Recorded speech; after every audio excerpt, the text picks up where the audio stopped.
La tragedia perpetua de Israel y los palestinos terminará en holocausto. Soldados de una ciudad vasalla entran al territorio del rey señor, asesinan y destruyen a su paso, toman cautivos y escapan.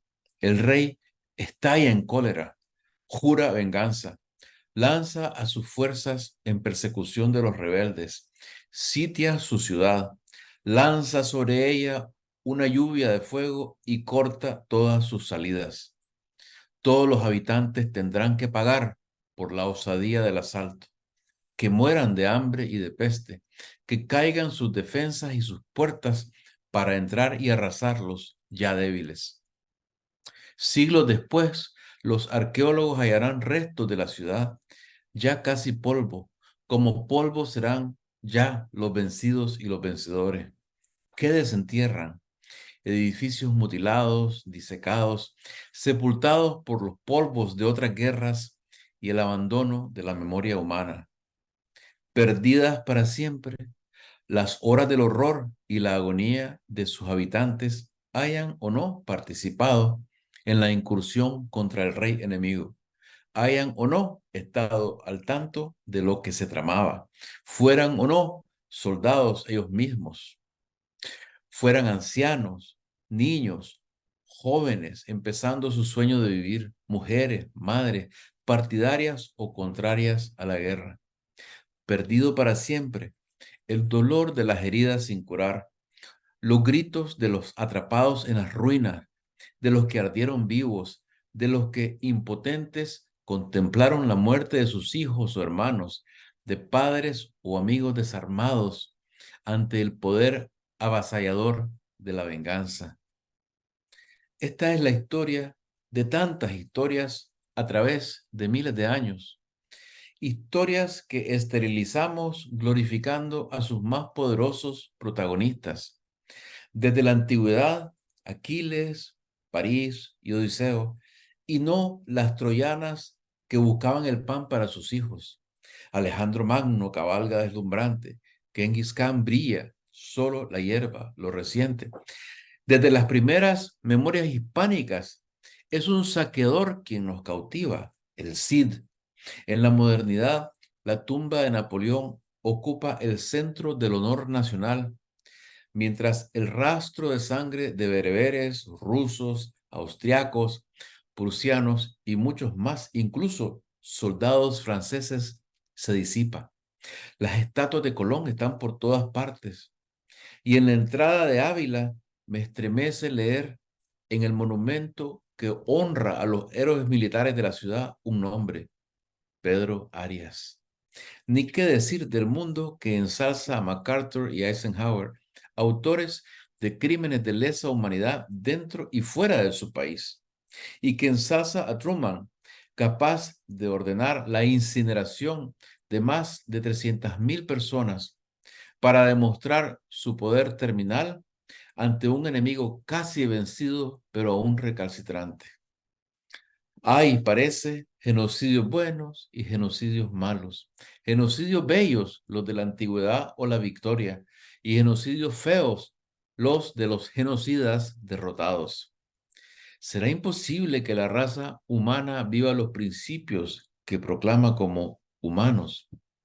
De las bestias pareciera separarnos algo que más bien nos disminuye ante ellas, la venganza. Para esta no hay olvido y hay paciencia. Abunda el primero y escasea la segunda para consigna del espíritu que surgen a veces en medio de la mortandad, los no matarás.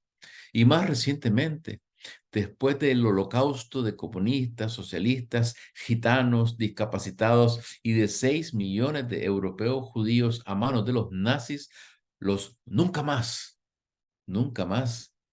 Ya hubo Ruanda, ya hubo Argentina, ya hubo Chile, ya hubo Nicaragua y hay Gaza. Ante nuestros ojos se despliega de nuevo la historia de la ciudad vasalla y el ataque asesino contra el reino opresor. Asesino, sin duda, hay que decirlo, porque hay que impedirlo, porque da muerte a gente vulnerable, inocente, y quizás hasta opuesta a las políticas del Rey Señor. Una rabia así no puede ser el camino de la reivindicación cuando los derechos humanos de un pueblo son conculcados. No es que la violencia pueda o deba siempre evitarse. El derecho de vivir implica el derecho a defenderse, y a veces la única manera de defenderse y defender lo propio es por medio de la violencia. Pero el tipo de violencia que jamás desplegó en su ataque a Israel, destinado a causar destrucción de propiedad y vidas de manera indiscriminada, más que avanzar la causa de la libertad, alimenta la barbarie. Sus humos nublan la visión de ese animal indolente, la opinión pública internacional, y engordan la tolerancia de ésta ante la violencia extrema con que responde el poder del Rey Señor. Es difícil creer que los dirigentes de Hamas ignoraran esto, por lo que, en virtud de la actual correlación de fuerzas, serían además culpables de exponer a sus compatriotas a sufrimiento sin ganancia. Pero tampoco ignoran la correlación militar de fuerzas los líderes del Estado de Israel. Saben que al abrir todas las compuertas de su furia, infligen un enorme sufrimiento a gente que, según ellos mismos afirman, no es responsable de los actos de los militantes de Hamas. Saben, no lo sabemos todos, que en el cálculo frío de un Netanyahu, bajo la lupa del Poder Judicial, deviniendo poco a poco en autócrata, tendencia mundial que debería tenernos a todos en máxima alerta, y aliado con fanáticos religiosos que leen textos de hace milenios como si fueran constitución y mapa político del siglo XXI, emplear tácticas de exterminio que entreguen a su público un baño de sangre palestina podría revitalizar su poder. Netanyahu sabe además, hay que preguntarse si sus célebres servicios de inteligencia en verdad no sabían que este es su momento, que la comunidad internacional, léase los grandes poderes de Norteamérica y Europa, le abre un paréntesis moral que puede después cerrarse si la resistencia ciudadana en esos países despierta y por el bien de todos, por el bien incluso de los israelitas judíos, defiende los derechos humanos de los palestinos. Los ciudadanos de Estados Unidos y Europa hasta ahora imperfectos focos de democracia, tendrán el reto adicional del lento giro hacia el autoritarismo que asoma en ambas regiones. Ya los franceses enfrentan algo inverosímil. El presidente Macron ha prohibido toda muestra pública de solidaridad con el pueblo palestino.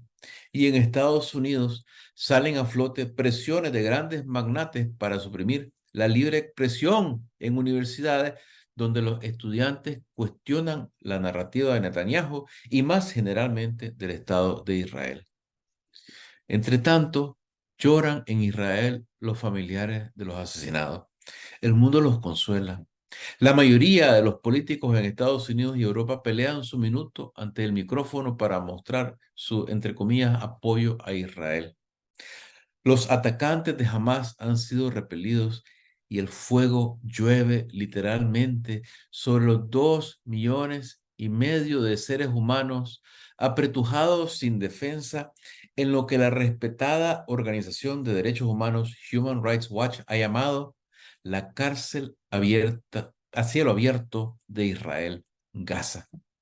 La Franja de Gaza es parte de una, entre comillas, unidad territorial bajo soberanía palestina, según los acuerdos internacionales avalados por las Naciones Unidas. Pero en la práctica, Israel la ha separado manu militari de la otra parte, Cisjordania. Hoy por hoy, los gazatíes están reducidos. Cuesta dolorosamente decirlo y es imposible exagerarlo, a condiciones similares a las que la ocupación nazi sometió a los europeos judíos en el infame gueto de Varsovia de trayecto al Holocausto. Y como si de una pesadilla se tratara, vemos cómo despierta el monstruo de la deshumanización y el exterminio. De hecho, El Estado de Israel no necesita publicar estas políticas, las evidencia con sus actos, pero sus líderes abiertamente deshumanizan a los palestinos, cortan servicios básicos de agua y electricidad a capricho, incluso a hospitales y otros centros de atención humanitaria, y hacen estallar en pedazos edificios residenciales, no solo en respuesta a la agresión de Hamas, sino como una práctica habitual, mientras a través de toda la Palestina reconocida internacionalmente se asientan colonos en tierras expropiadas de manera ilegal. Que todo esto ocurra, y ocurre, pero hay negacionistas, como hay, qué ironía, negacionistas del holocausto nazi en este siglo XXI, que en mi niñez era límpida de esperanza, es descorazonador. Si por la víspera se saca el día, la campaña de limpieza étnica de los extremistas que controlan el Estado de Israel apenas empieza, pero podrán llevarla a fruición solo si la comunidad internacional lo permite. ¿Por qué detendrían la mano del ángel exterminador en Tel Aviv? Uno apenas puede desear que la conveniencia táctica, la codicia de los políticos de Occidente los haga sopesar los riesgos de una desestabilización regional a gran escala. Es mucha la población afectada, es mucho el riesgo que otros regímenes del área corren, mucha la corrupción que los vacía y frágil su legitimidad, que sufre cada día que pasa y dejan que se masacre a una nación culturalmente cercana. En cualquier caso, parece lejano el día en que se logre más que una tregua, el día en que se libere a los palestinos de su cautiverio y se libere a ambos, israelitas y palestinos, del azote de la violencia terrorista. Porque mientras no se establezca y no eche raíces un acuerdo justo que permita a los dos convivir, habrá violencia cada vez más encarnizada. Y como ocurre cuando se ilegaliza un mercado donde hay fuerte demanda, un ejemplo típico es el de los narcóticos, la política en ambos lados de la enorme distancia que separa a Israel y Palestina terminará inexorablemente en manos de los más violentos. No solo parece lejano el acuerdo, sino que parece, a juzgar por la historia, rebasar nuestra habilidad para resolver conflictos sin que haya un vencedor claro y definitivo. El problema creado desde el siglo XIX por los poderes europeos, particularmente el Imperio Británico, luego por la Unión Soviética y después por los Estados Unidos, nace de la imposición de un Estado como un dibujo sobre el mapa de un país ajeno. El movimiento sionista logró que esa conducta típica de la era colonial que agonizaba en la primera mitad del siglo XX les permitiera llenar de inmigrantes europeos judíos la región, expropiando tierras y hogares a sus residentes de siglos o milenios, expulsando hacia campos de refugiados y despojando de sus posesiones a cientos de miles. Y con la ventaja del apoyo político militar de las grandes potencias, imponer su voluntad sobre los conquistados. La tragedia que la arbitrariedad imperial creó es una condena que ya fue perpetua para varias generaciones. Hoy luchan a muerte los nietos y bisnietos de la cohorte que inició este drama. Nacen ambos sin salida. Nacen como gladiadores que la historia ha encerrado en una jaula para matar o morir. Los palestinos sufren. Están en estos momentos más cerca del peligro de exterminio, pero ninguno de los dos puede decirse libre, ni de ese riesgo, ni libre para vivir la vida humana en toda su plenitud.